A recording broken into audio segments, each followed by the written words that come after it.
All right, so now I'm gonna make from all this dough a focaccia and also another bowl that I'm going to add an inclusion into.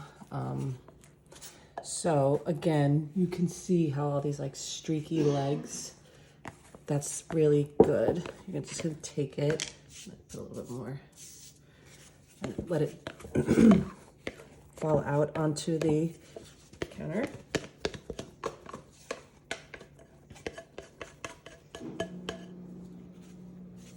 Okay, so that's a double loaf or double amount of dough. Get a good arm strength. Okay, so now since this is 2, I'm gonna basically eyeball this. Each bowl is about 950 grams. So that's what I'm aiming for here. Looks like I may have messed it up already. So 950 grams of dough will be about 1 bowl. So I'm gonna use my scale.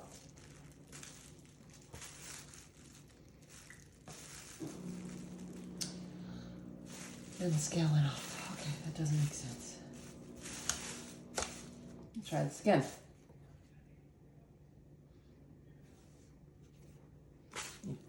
This is quite uneven, I think. So let me see what this is.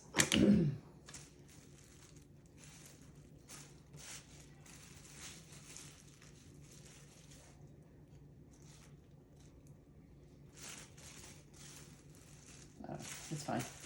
They're about the same. It's about 800 and something, but I think it's up with this scale. So I'm eyeballing it here and I'll just work with it. All right, so this one here, I'm going to put as focaccia, and it's gonna go into this pan that I put olive oil in. I have just put olive oil, got it in around. I don't like to have a lot of excess because then it kind of boils a little bit, the olive oil. So you wanna just have a nice thin layer of olive oil. And then you just take your dough and plop it in, okay? That's it, let it sit. So this should sit for about an hour. It's all this resting, right? So it just chills out a little bit more.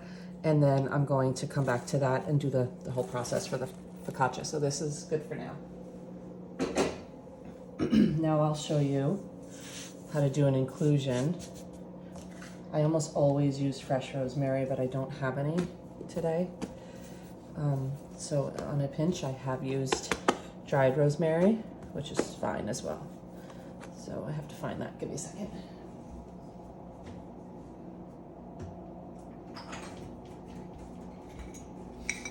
So the way we do this is you spread it out. Just kind of break it up a little bit, and then it's very simple. If you're doing like rosemary and Kalamata olives, which I do a lot, you want to cut the Kalamata olives up and dry them a little bit so that you don't mush them into your bread, because they'll break through. So now, same exact process as before. Go like this. Okay, now I'm gonna just spread it out a little bit more, and I'm gonna do another layer of rosemary. Pat it down.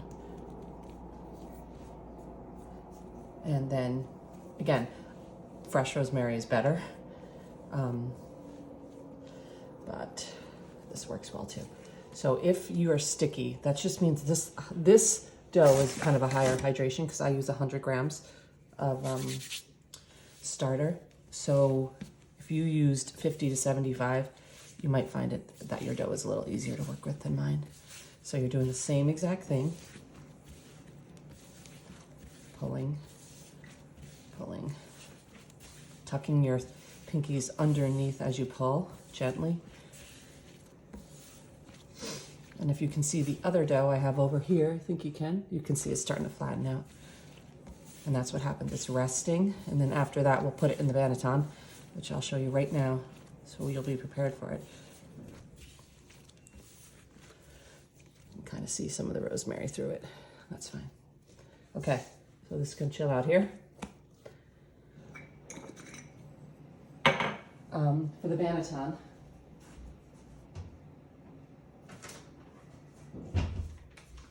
So you can get these on Amazon. They're like $8. It's bamboo. So this is brown rice flour that I use. I have never washed this. It dries after you proof with it. Just take it out, kind of wipe it out with a paper towel, dry paper towel, and then let it sit and let it dry. Sometimes I've heard people get moldy, but if you just let it sit out, I usually actually put it on top of my toaster oven because if someone makes toast, it doesn't burn, it just dries. And the first few times you use this, make sure you're getting a lot of flour in here because you haven't like seasoned it yet. So this is what it will look like, and then in a couple minutes I'll come back and do the final shaping and finish the focaccia, and then it'll be done.